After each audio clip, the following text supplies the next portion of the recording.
Coach, if you would start us off with an opening statement about last week and then your thoughts going into conference play this weekend and tomorrow. Sure. Yeah.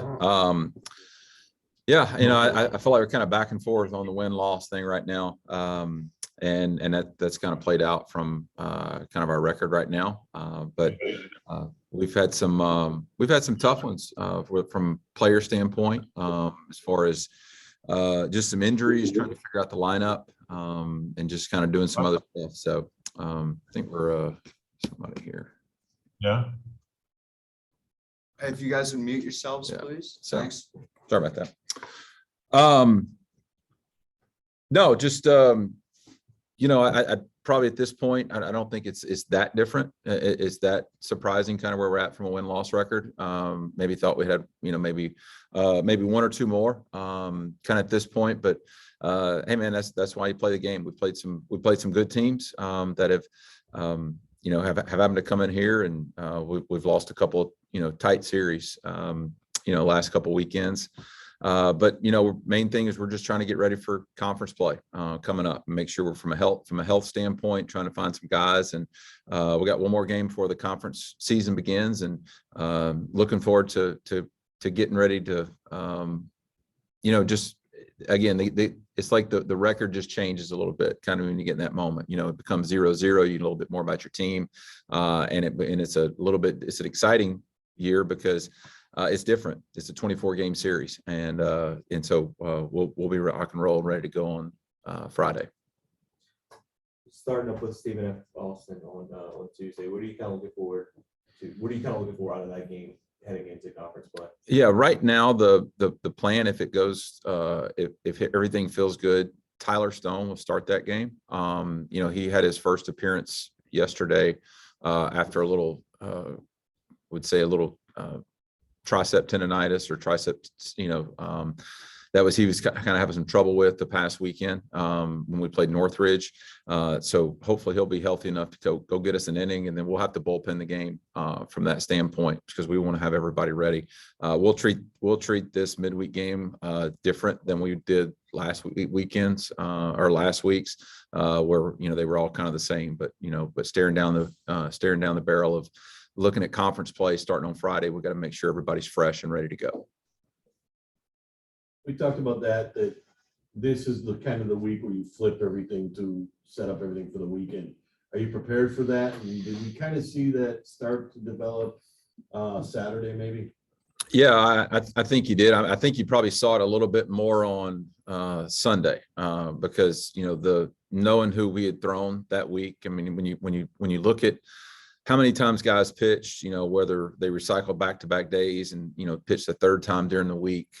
So that was the kind of first time we've really ramped it up a little bit and seeing how guys could respond. And then I would say the guys that have been our top four bullpen arms, and five, if you include Andrew Sheridan, weren't available for Sunday.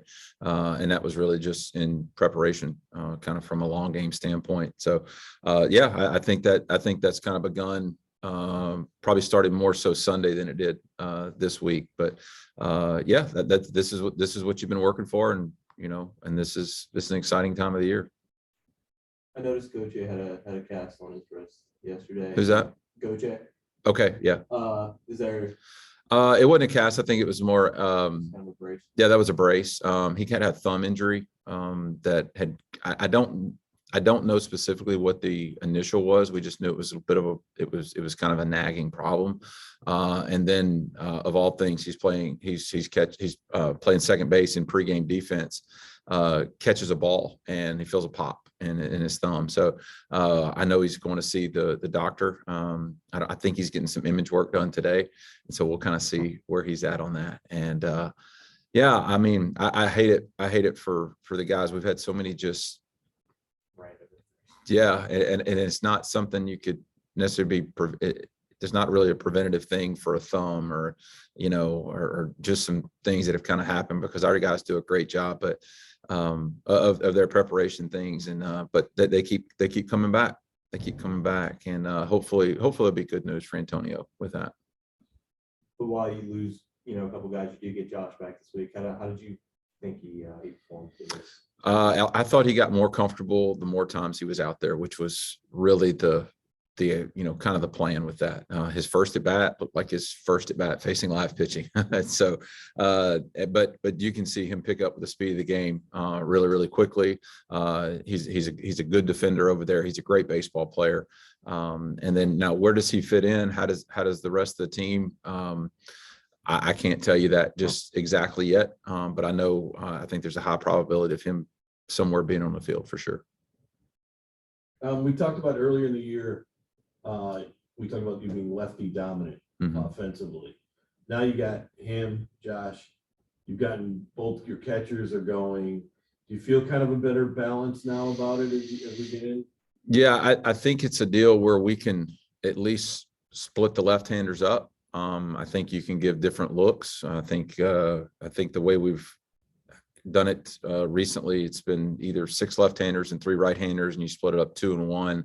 And then like all the right-handers we had yesterday, they could all run the ball out of the ballpark. And so that part is good because it kind of gives you a little bit of I don't know if the word's balance or if it just kind of gives you you can't approach everybody the exact same way. And hey, I've been proud of the guys and what they're starting to figure out some things offensively, not just individually, but as a team wise.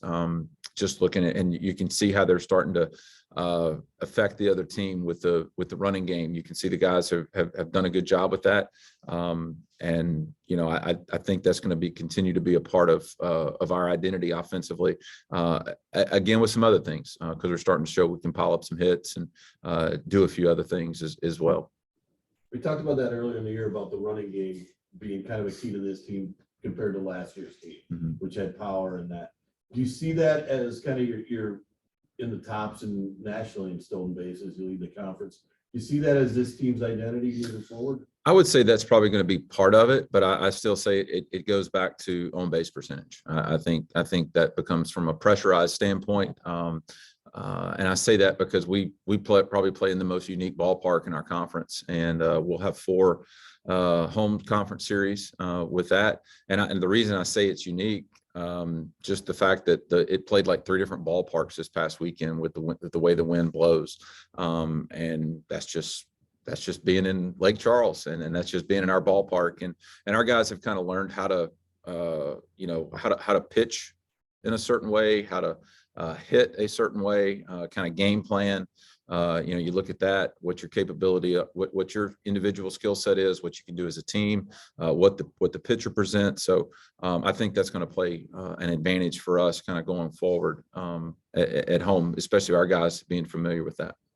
Is the running game more of a put pressure on defense type, or do you see it as an actual tool? I think it's a weapon. I really do. I think everybody that there's guys you can circle and you can go, this guy's going to run, and they're getting better at taking knowing when to take the chance. It's more high percentage, low risk.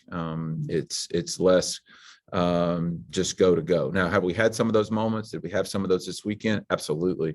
I thought we had it twice yesterday where we got thrown out. I thought we pushed it. And then, hey, that's part of that's playing with confidence, knowing how to play with confidence but also kind of keeping a good head on your shoulders as well. Yeah, I think that's going to be a big part of it. Do I think that's everything? No, I don't think that's everything, but getting on base, finding a way to touch home, that's going to be a big thing. Reid Bork making his 200th career start this weekend. What does he kind of add to the program over his tenure here? Yeah, I mean, everything. I think that's the best way to kind of put it. He's got Coach Rickleson actually had talked about it. It's a really unique distinction. There's not many guys that you would take over him as far as being a reliable defender. He's shown what he's capable of doing offensively, but to this point, he hasn't been an all-conference player, and that's something. So he'll get a chance to do that this year. And he's fought his way through adversity. I mean, he had some personal adversity this past fall, getting off to a pretty bad start from a number standpoint, and then he's kind of crawled himself and crawled his way out of that and kept fighting. So I think he personifies a lot of us. I think he has his flaws, his things like any of us do, of man, we know what we're bad at. We know what we're good at, and just continue to show up. And he's a pretty special guy. And I'm gonna miss him when he's gone, but I'm gonna enjoy the heck out of him while he's here. Have you decided on a Friday night guy yet? Yeah, I think I'm gonna stay with what we had for right now. With Grant Rogers going on Friday, Ty Abraham on Saturday, and we'll give Chance Stone his full rest to go on Sunday. And that's I feel confident with all three of those guys. They've all started at different points on the weekend. And I think we've got to use conference play to see if there's any adjustments that need to be made from that. So it'll be, I'm excited to see the guys and kind of how they respond to kind of the setbacks we've had recently, knowing that it's a 0-0 record starting on Friday. You take anything away from the fact that two guys that are pretty solid fielders, center fielder, shortstop, made errors, that cost you 2 games? Otherwise, you're looking at a sweep of a pretty good Eastern Illinois team. Yeah, no, they're good. The only way you can make mistakes is if you're out there. You got to be willing to lose the ball game to go win the ball game. You got to be willing to strike out to get the big hit. I think if you asked me or anybody else on our team who they want the ball hit to, I mean, those guys are at the top of the list on that. That's baseball. It happens. I'm more concerned about the self-inflicted things, whether that be just some team issues we had to address for the Northridge series that we got cleaned up. We've moved past that, but we're still had to deal with the effects of it, if that makes sense. So, but all the rest of it, I mean, their want to is so great, and they can do it. It's not just a bunch of guys that want to win and things like that, and but their ability to do it is pretty strong. So they'll bounce back. They always have. And just what's your message to the team going into, as you say, like the second season? Mm-hmm. Let's see. There was 2 things I talked to them about yesterday. It was the first one was your response to adversity. Is that's going to be one of the 2 things that I was wanting to see, because it's really easy when things are going good to be a front runner, for everybody to jump on the bandwagon. Kind of having the back and forth. Again, the negative is always has such a strong emotional tie to it that you don't get the wins don't feel as much, or the big hits and those kind of things. The negative is so powerful. And that's the crappy part about losing is you lose the positive sometimes in that, whether it be a great appearance by Danny Hecker, who, didn't start off in the first part of the rotation, as far as first guys getting out of the bullpen, then he has COVID, then you know what I mean? So, that was, you missed some things like that, or Cade Hunter, kind of filling a big void that we've had from a middle of the order guy since Trey got hurt. And so it was just the response to adversity. And then, everybody wants to win, but, not everybody's willing to do what it takes to win. And us just looking at those hard facts of things that we talk about internally as a team that we need to do. And are we willing to do those things? Last question for you. Lance Bergman comes in this weekend. Mm-hmm. What does it mean to have somebody like him in your league, and just an interest standpoint for fans around here? Well, I mean, I from a fan standpoint, it's we've had some, pretty strong personalities, and interesting stories from opposing coaches come in this year in a lot of ways, whether it be Dave Serrano's last year, or a team that hosted a regional last year with Coach Burrows. And but yeah, I mean, it'll be pretty cool, to see a guy. I mean, thank goodness it's not me pitching to him. I'd be really in trouble. But thank goodness it's our team versus his team. And I feel like I got a better shot than me facing him personally. So, but hey, it goes into the investment of teams and athletic departments within our league, of the investment people are making. in baseball. And I think that goes for us, that goes for other teams, that you just kind of go down and you see there's a commitment to it.